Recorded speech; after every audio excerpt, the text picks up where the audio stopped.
It looks almost prehistoric. Meet the double-crested cormorant. That little crest gives it its name. But here's the fascinating part. This bird is an incredible underwater hunter. It dives beneath the surface, using its powerful feet to chase fish.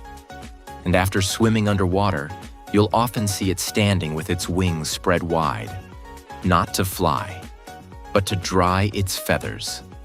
A strange-looking bird with a surprisingly aquatic life. Follow Mini Spark, where every scroll unlocks a wild new fact.